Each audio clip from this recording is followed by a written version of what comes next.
This is Confessions of a Concubine, written by Roberta Mezzabarba, translated by Barbara Mayer, music titled Mysia and composed by Tiziano Grossi, narrated by Andrew James Roberts, and published by TekTime. The Confessions of a Concubine. The Confessions of a Concubine. That is all I am. Nothing but a concubine of my heartaches, my dissatisfactions, my frustrations, my needs which are duly disregarded, ignored, trampled, vilified, despised, burnt at the stake.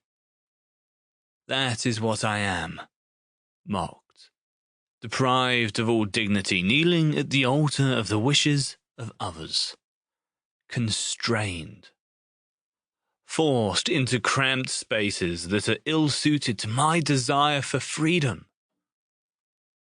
At the end of the day, all that remains is a piercing sensation of emptiness inside me, almost as if they had stolen my viscera.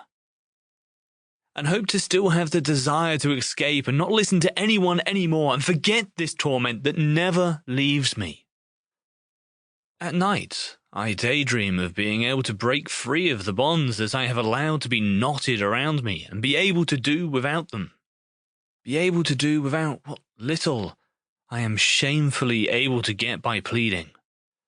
Mine is a one-way life, the dichotomy between giving and receiving, between the agonizing desire to live and the existence that saps away moment by moment, in the vain attempt to have my life back the way I wanted it.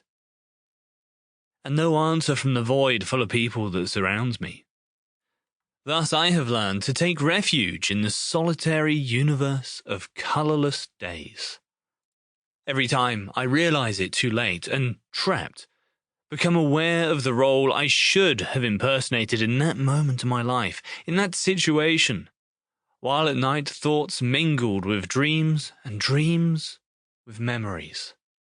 With time, I've learnt to leave the me that I would have liked to be on a hanger in the closet, and my life went on inexorably, in the attempt, never carried out, to escape from the inadequacy which no one had ever been able to allay. Memories.